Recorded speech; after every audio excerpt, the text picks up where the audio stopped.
Sud Radio, les clés d'une vie, 13h20, 14h, Jacques Pessis. Sud Radio, les clés d'une vie, celle de mon invité. La romancière que vous êtes crée des personnages que vous abandonnez le cœur brisé quand un livre est terminé. Fort heureusement, ils sont ensuite adoptés par vos nombreux lecteurs. Bonjour Christine Orban. Bonjour Jacques. Alors, je vous avais accueilli voici quelques temps, c'était au numéro 318 des clés d'une vie. Là, on est au 736, donc on a plus que doublé. Et il y a de plus en plus d'auditeurs et on les remercie. Donc, on va évoquer aujourd'hui un autre livre qui est sorti depuis, c'est « Est-ce que tu danses la nuit ?» chez Albin Michel. Mais le principe des clés d'une vie, c'est quand même de raconter votre parcours à travers des dates clés. Et j'en ai trouvé d'autres. Par exemple, le 20 juillet 1993. Alors, c'est votre première télé sous le nom de Christine Orban. Avant, c'était d'autres noms. Et vous donnez votre avis sur la mode en marge d'un défilé de mode. Vous vous en souvenez ? Ah non, absolument vous pas. expliquez que la haute couture est un objet d'art, que c'est cher, mais que ce serait 2 fois plus cher si vous étiez moins mince. Vous vous en souvenez tout ça ? Non, absolument pas, mais je devais être en train d'écrire ou de publier Fringues pour parler de la mode. Voilà. Alors, vous étiez aussi très proche d'un créateur dont vous suivez le défilé et dont voici la voix. Non, il n'y a jamais de thème, il y a simplement la poursuite effrénée, passionnée. Emmanuel Ungaro. Emmanuel Ungaro, c'était un ami. Je crois même que vous avez été sa muse, Christine Orban. C'est un compliment. Je ne sais pas si je l'ai inspiré. Lui m'a sûrement donné beaucoup de force à un moment donné où je traversais des moments difficiles et il m'a inspiré Fringues. Je pense que le vêtement peut être aussi un paravent, peut aider à paraître quand on a envie de disparaître et le vêtement m'a beaucoup aidé. Oui, alors il vous a aussi causé la frayeur de votre vie. Vous deviez aller voir Parsifal, il avait une Austin et il roulait de façon totalement surréaliste. C'est vrai que Emmanuel, qui était mon grand ami, je lui disais toujours qu'il conduisait très mal. Oui. Il faisait tout le reste très bien, il était un immense couturier, mais il conduisait de manière complètement folle. Et là c'était la peur de votre vie, je crois, parce que c'était n'importe quoi. Et il avait aussi un ami très cher qui était Yves Navarre, oui, le romancier disparu, qui avait un mal de vivre, et chaque fois qu'il avait le mal de vivre, il allait chez Ungaro se réfugier, essayer de trouver le bonheur. Et il s'est suicidé, et moi c'est la seule personne que j'ai rencontrée que lors d'une interview, elle s'est mise à pleurer parce qu'on ne parlait pas assez de ses livres et trop de lui. C'est drôle, mais je le comprends. Fitzgerald souffrait aussi de ce moment où le personnage qu'on est devenu prend le pas sur les livres. Et je connaissais aussi Yves. Yves et moi étions très amis d'Emmanuel. Et au fond, c'était peut-être la mélancolie, notre lien. Alors, vous écrivez des romans, avant vous savez beaucoup d'autres choses, vous avez été championne de dressage au Maroc, vous avez travaillé chez un notaire, et personne au départ n'a fait le rapprochement entre Christine Orban et Christine Reims et Christine Duon, qui étaient les 2 premiers noms de livres. Oui, ce qui est de la folie, il ne faut surtout pas changer de nom. Mais pour ça, il ne faudrait pas changer de vie. Et si j'ai changé de mari, c'était à cause d'un drame, évidemment. Et si j'ai pris un pseudo aussi, c'était pour justement être considéré juste pour mes livres, parce que j'avais l'impression qu'à un moment donné, on parlait de moi, mais de moi, pas écrivain, et l'important était mes livres. Donc j'ai écrit Virginia Evita sous le nom de Christine Duon, et je le conseille à personne, c'est très frustrant de voir des très bons papiers, et vous n'avez pas l'impression que c'est à vous qu'ils sont destinés quand c'est pas votre nom. Donc j'ai gardé le nom de mon mari, Olivier Orban, et je suis très contente comme ça. Et vous avez dit à l'époque, quelle bêtise de croire qu'une femme ne peut pas être intelligente et féminine. Oui, ça, franchement, c'est vrai. C'est moins actuel aujourd'hui, mais il y a une époque où, je me souviens, je passais chez Bernard Pivot et on m'avait dit, surtout, alors tu y vas en jean déchiré, pas coiffé, le cheveu sale, si tu vas être pris au sérieux. C'est scandaleux quand même de dire ça à une femme, non ? Ouais, et heureusement, aujourd'hui, il y a des écrivains, des scientifiques qui sont des femmes qui demeurent coquettes et ça n'a rien à voir. Alors ça s'est arrangé, Christine Orban, puisque je crois que vous êtes aujourd'hui membre de jury d'un nombre incroyable de jurys. J'en ai repéré certains. Il y a eu le prix Montalembert, il y a le prix Littérature et Musique, et surtout le prix Mamounia au Maroc, dont vous avez été une fidèle, je crois. Je l'ai présidé pendant 8 ans. C'était un prix qui célébrait les écrivains marocains qui écrivent en français. Et la dernière fois qu'on l'a donné, c'était à Leïla Slimani, avant qu'elle ait le Goncourt. C'était une Donc trouvaille. voilà, on est fiers de nos choix. Et ce sont vos origines marocaines, bien sûr, qui vous ont conduit là-bas. Voilà. Et la Mamounia, il y a une chose qu'on ne sait pas, c'est que L'homme qui en savait trop d'Hitchcock a été tourné là-bas. Et le film a été bloqué pendant des années parce que par testament, Hitchcock, qui avait racheté les droits, l'a donné à sa fille qui l'a bloqué pendant des années. Ça, c'est drôle. C'est fou, hein? Oui, c'est un hôtel mythique qui a vu beaucoup de grands personnages passer, de Gaulle, en effet, à Hitchcock et à Churchill. Enfin, ils sont très nombreux et de nombreux écrivains. Alors, vous avez aussi, dans les lieux mythiques, le château de Versailles. Vous faites partie d'un jury. Et vous avez eu un prix du roman historique pour un de vos livres. Et ça, c'est un très beau souvenir. Je crois que c'est Jean Tullard qui vous l'a remis. Mais oui, le fait que ce soit Jean Tullard, évidemment, surtout pour un livre qui concernait l'Empire, et que c'est pour moi un des plus grands spécialistes de l'Empire, ça m'a fait très plaisir. Mais vous savez, j'ai fait un débat sur qu'est-ce que les romanciers apportent à l'histoire, parce que j'y vais en tant que romancier, c'est-à-dire que moi, je peux me mettre dans la tête des personnages en respectant évidemment les faits historiques, mais un historien pur ne peut pas interpréter. Donc, qu'est-ce qu'on apporte en tant que romancier à l'histoire? Je cite souvent Zweig qui disait que l'intuition va plus loin que les froids documents. Zweig a écrit des biographies extraordinaires de Marie-Antoinette à Marie Stuart, mais évidemment interprétées et vues du dedans. Et j'essaie pas de l'imiter, mais en tout cas, c'est comme ça que j'aime aborder l'histoire. Alors, vous abordez d'autres choses, on en parle dans quelques instants à travers une autre date, le 23 janvier 2010. A tout de suite sur Sud Radio avec Christine Orban. Sud Radio, les clés d'une vie, 13h20, 14h, Jacques Pessis. Sud Radio, les clés d'une vie, celle de mon invité Christine Orban. Il y a ce roman Est-ce que tu danses la nuit dont on va parler tout à l'heure. Mais là, je reviens à une date importante, le 23 janvier 2010, à Nice. C'est la première d'une pièce.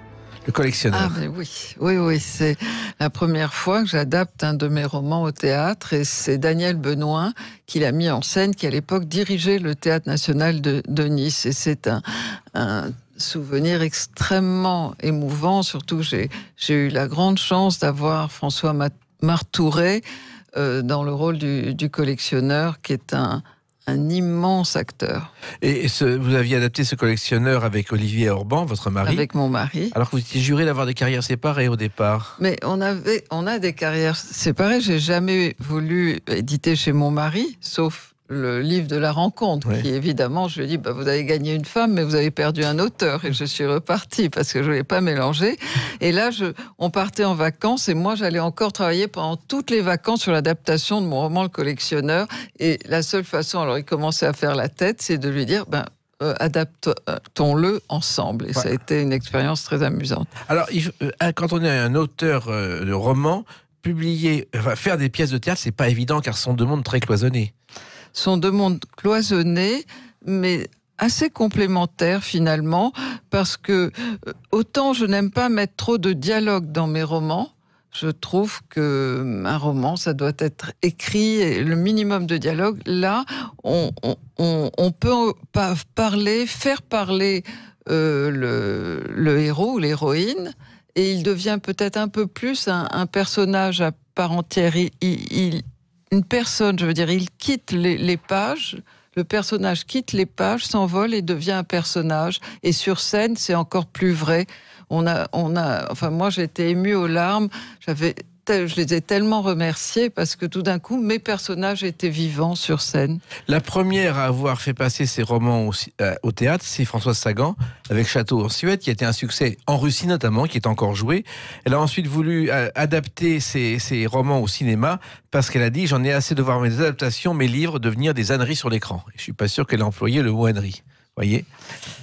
Une fois, j'ai compris une chose, parce que moi, 2 films ne se sont pas faits, Fringues et aussi Le Collectionneur qui devait être au cinéma, parce que je n'ai pas aimé la manière, j'ai pourtant travaillé avec Briseville et Molinaro, mais j'avais une idée très préconçue et j'ai compris qu'il fallait lâcher son bébé, que c'était mon travail et ma vision des choses, le roman, et qu'après c'était la leur et qu'il fallait accepter de s'en éloigner, de leur donner, comme on le donne au lecteur. Après, bon, on n'aura peut-être pas la même vision de mes personnages. Alors, il se trouve aussi que vous étiez au Théâtre de Nice, que ce Théâtre de Nice est aujourd'hui dirigé par Muriel Mayette, avec qui vous avez joué pour la première fois sur scène au Théâtre du Vieux-Colombier à Paris. Oui, c'est vrai, mais vous savez tout. C'est la première fois que je suis montée sur une scène de théâtre et j'ai interprété Virginia Woolf, Muriel Mayette interprétait Vita Sackville-West. On avait recoupé ensemble, quand elle était donc à la Comédie Française, on avait recoupé mon livre Virginia et Vita. Et elle a été actrice, une très grande actrice aussi, Muriel Mayette, et je l'aime beaucoup. Et donc, grâce à Muriel, j'ai joué au Vieux-Colombier, ce grand théâtre, et je suis très fière. Alors, vous avez effectivement une passion pour Virginia Woolf. Il y a quelqu'un d'autre qui a une passion pour Virginia Woolf et qui l'a chantée, c'est Mylène Farmer avec Dans les rues de Londres.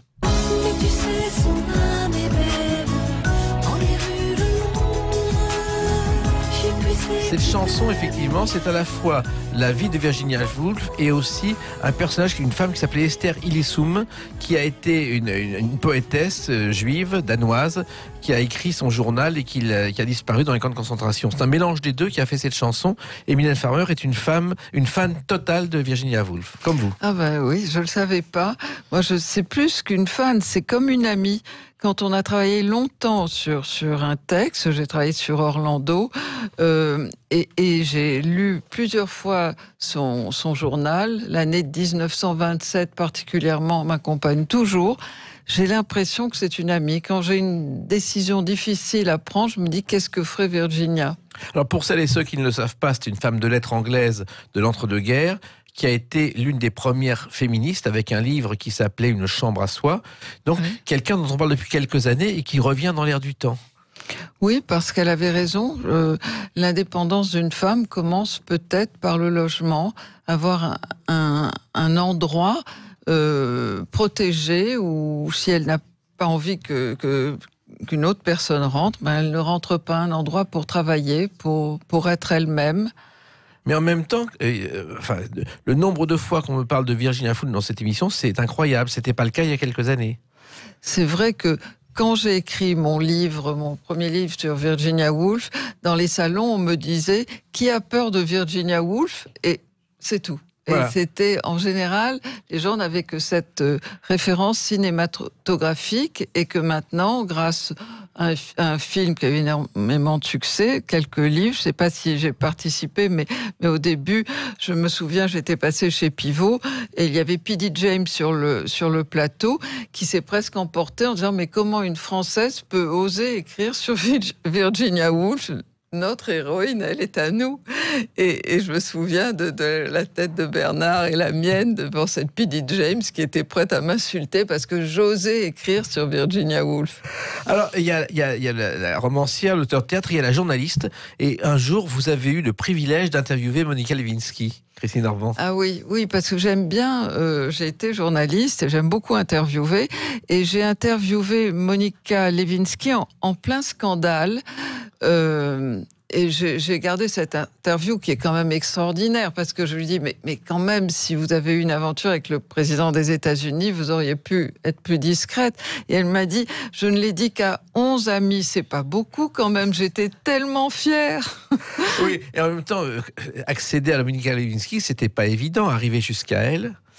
Bien, je sais pas, je fais confiance, voilà. Les gens ont confiance en moi, ils ont raison. Je fais relire les textes et je veux qu'ils soient heureux. Je n'essaie pas de les piéger. Je crois qu'à un certain moment, ça s'est su. Alors, elle dit aujourd'hui qu'elle a été la première personne au monde humiliée sur Internet. Et je ne sais pas si vous le savez, on vient de l'engager comme productrice déléguée sur la 3e saison d'American Crime Story qui racontera l'affaire Monica Lewinsky et Bill Clinton. Ah, vous voyez, pour la télévision. Happy End, elle a eu des moments difficiles après cette affaire. Vous avez fait aussi d'autres interviews étonnantes, notamment Sœur Emmanuelle. Oui, sœur Emmanuelle, j'ai passé 3 jours avec elle. À vrai dire, c'était un petit peu intéressé parce que j'avais perdu ma petite sœur et j'étais extrêmement désespérée. Et je me disais, la seule personne qui va pouvoir m'aider, j'avais une grande admiration pour sœur Emmanuelle, c'est elle. Alors j'avais proposé au Figaro Magazine pour Noël de faire un spécial sœur Emmanuelle avec la couverture. Et ils m'ont envoyé chez elle 3 jours, faire des photos et parler avec elle. Et j'ai assisté même à un miracle, sœur Emmanuelle soignant, guérissant une jeune femme d'un chagrin d'amour. Je connais maintenant les mots pour guérir d'un chagrin d'amour. On était très amis. On est devenus, à la suite, très amis. On a continué à se voir et à se parler. Oui. Et vous avez un regret, je crois, Christine Orban, vous auriez aimé être psy. Oui, mais alors là, j'ai pas comparé évidemment ni à Freud ni à Zweig, mais vous savez que Freud rêvait d'être romancier, Zweig rêvait d'être psychanalyste. Et un jour, Zweig envoie une lettre, envoie son Marie-Antoinette à Freud, et Freud lui dit, mais vous l'avez parfaitement analysé, quelle méthode avez-vous choisie? Il dit, mais la vôtre, cher docteur. Donc j'ai fait une longue analyse et mes personnages me passionnent. Je fais comme si c'était des personnes. Je choisis leur névrose. Finalement, je suis beaucoup mieux dans mon rôle de romancier que de psy, parce que toutes les névroses ne m'intéressent pas et toutes les personnes, j'avoue, ne m'intéressent pas.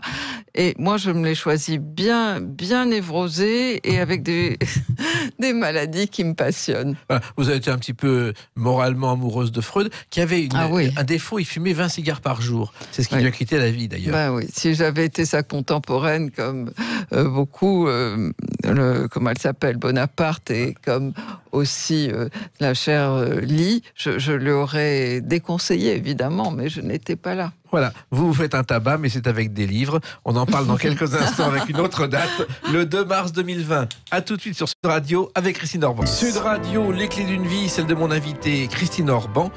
Donc le 2 mars 2020 est sorti un nouveau roman, Est-ce que tu danses la nuit, chez Albin Michel. Et ce roman est assez particulier parce qu'il traite d'un sujet qui pourrait être difficile à traiter si ce n'était pas Christine Orban. C'est l'histoire d'une attirance irrésistible entre une jeune femme et un homme mûr. C'est une histoire d'amour, mais vraie.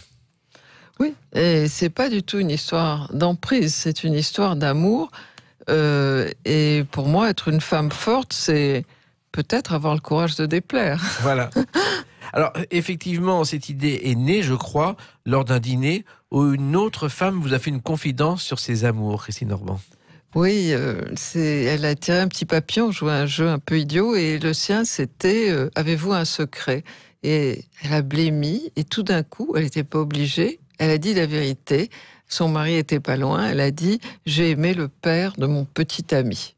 Voilà. Bon. Silence, évidemment, tout le monde très gêné. Et moi, je me suis dit, quelle histoire incroyable. Je vais écrire ce livre-là, cette histoire, parce qu'évidemment, j'avais déjà entendu parler d'histoires similaires, mais je voulais m'y plonger et vraiment la raconter, cette histoire. Et donc, il y a une héroïne, Tina, qui tient un journal, et il y a Simon, qui au départ a la réputation d'être un prédateur et qui ne l'est pas vraiment. Non, c'est pas un prédateur, c'est un gentleman dans les affaires, mais c'est un homme qui va être attiré évidemment par cette jeune femme, mais attiré physiquement, mais aussi plus profondément parce qu'il est veuf et qu'il a envie un peu de mourir, qu'il se sent à la fin de quelque chose, qu'il a renoncé aux femmes, et elle va lui redonner vie. Elle va redonner vie à son corps. Alors, ce qui m'amusait, c'est de faire un personnage pas borderline, mais évidemment, c'est la petite amie de son fils, mais son fils va la laisser tomber, et en même temps, pour lui, c'est une question presque vitale, et il voit qu'il ne déplaît pas non plus à Tina. Donc, j'avais envie d'écrire un livre sur cette lutte entre la morale et le désir. Et peut-être faire gagner le désir, mais sans que ce soit un désir interdit. Ni qu'il y aura des conséquences dramatiques. Et sans que ce soit regretté, ni par l'un ni par l'autre. C'est un moment de vie, un passage de vie. Je m'attarde sur le déclic, le moment où les choses deviennent irrépressible, où ça va basculer, et on ne peut pas arrêter une histoire. Non. Elle est irrésistible. Et en même temps, si cette histoire n'avait pas eu lieu, c'était presque dramatique pour les deux, Christine Orban. Mais oui, parce que quand on s'aime, quand on est attiré l'un par l'autre, peut-être que s'ils vont souffrir différemment, mais les souffrances auraient été plus grandes. C'était un passage obligé de vie. Alors, la danse est présente, bien sûr, puisque ça s'appelle « Est-ce que tu danses la nuit ?» Et vous évoquez une discothèque qui est célèbre grâce à celui-ci.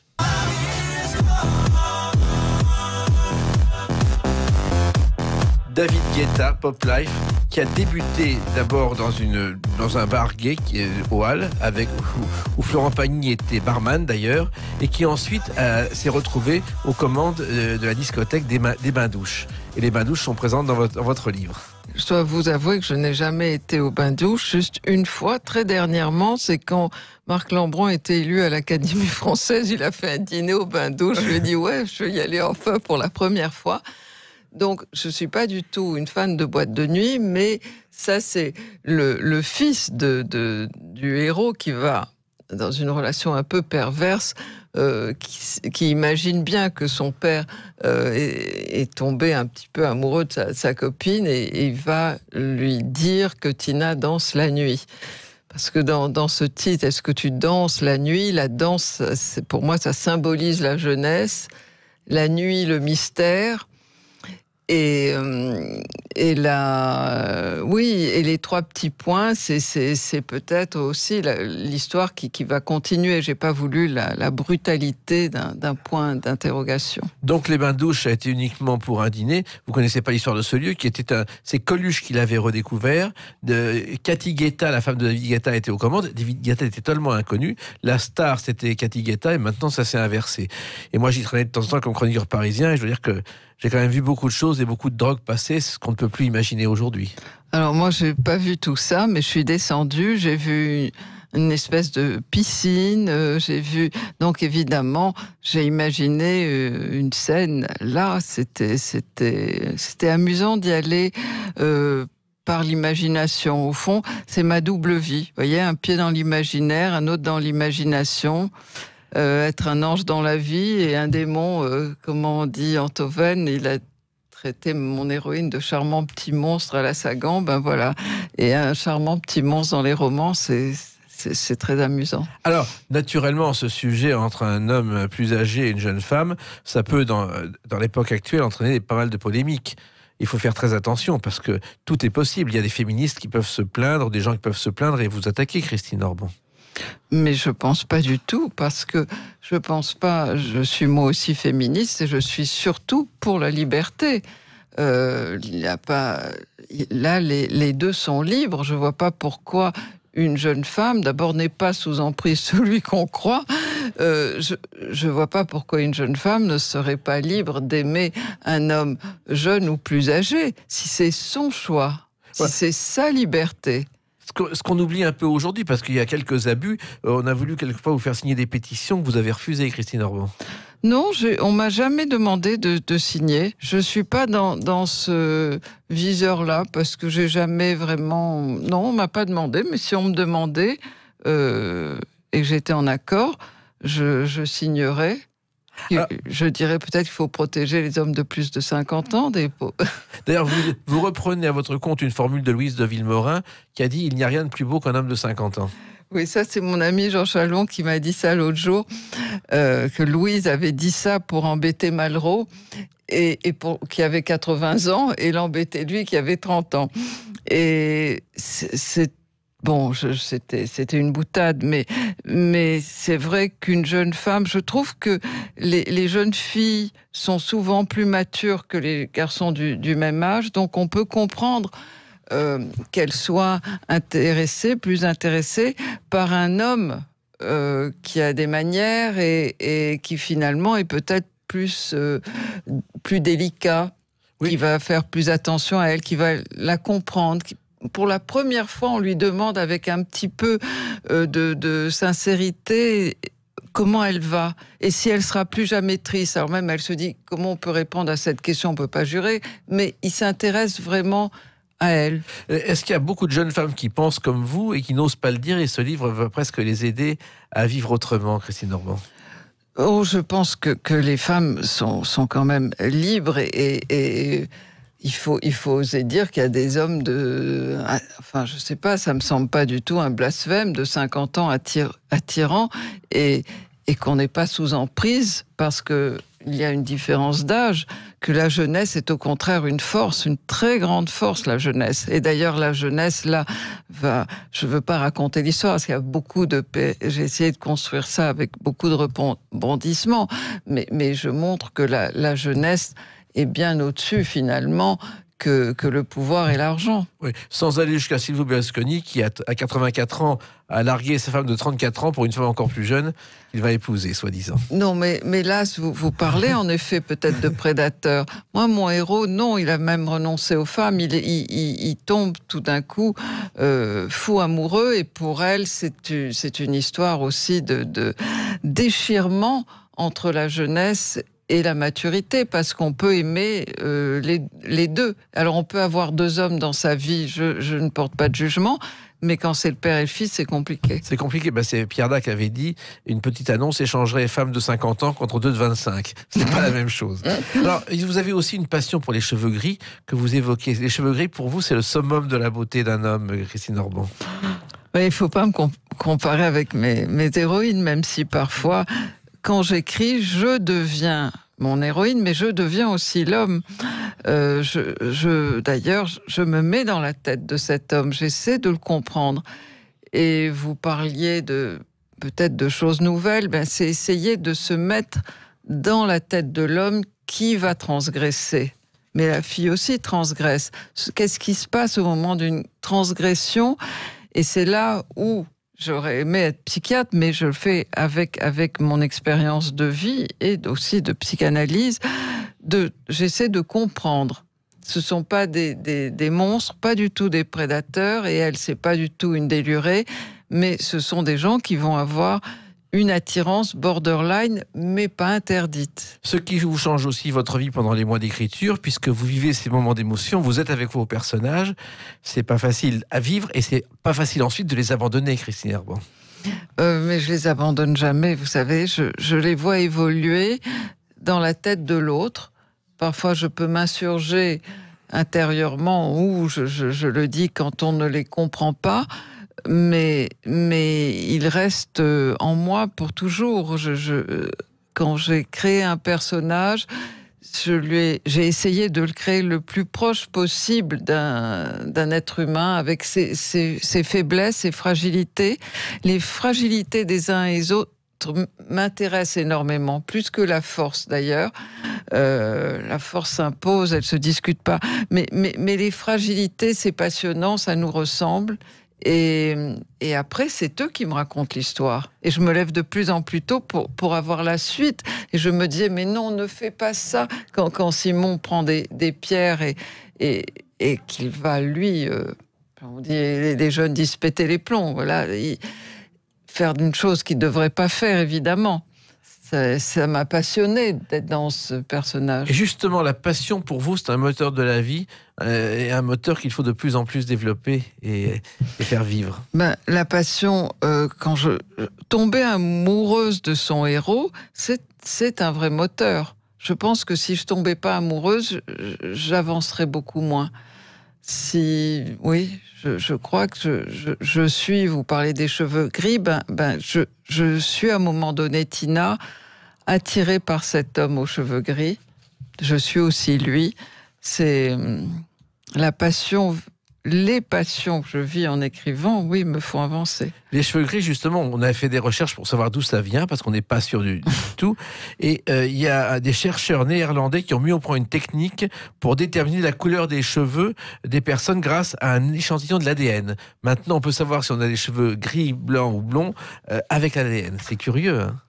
Oui, du moment qu'on les a pas en une seule nuit comme Marie-Antoinette, parce que là, on dit que c'est un choc. C'est un choc, Ouais, c'est donc autre chose. ils doivent arriver progressivement. Et quand c'est par les temps, pour les hommes, c'est très joli. En tout cas, ce qu'on lit progressivement, et ce n'est pas un choc, et tranquillement, c'est ce roman « Est-ce que tu danses la nuit » chez Albin Michel, et que vous publiez. Ce sera peut-être un jour une pièce de théâtre, qui sait. Mais j'aimerais bien, ça a déjà été adapté par, mais juste un passage pour le Paris des femmes, par Géraldine Martioré, et c'était formidable. Et donc j'espère qu'on va continuer la route ensemble. Eh ben, nous, on se retrouvera sans doute pour un autre livre. Merci Christine Orban Merci Jacques. d'avoir participé à ces Clés d'une vie. Dans quelques instants, on retrouve Brigitte Lahaye, et nous, on se retrouve bien sûr demain pour d'autres Clés d'une vie. Bonne journée, merci, à demain.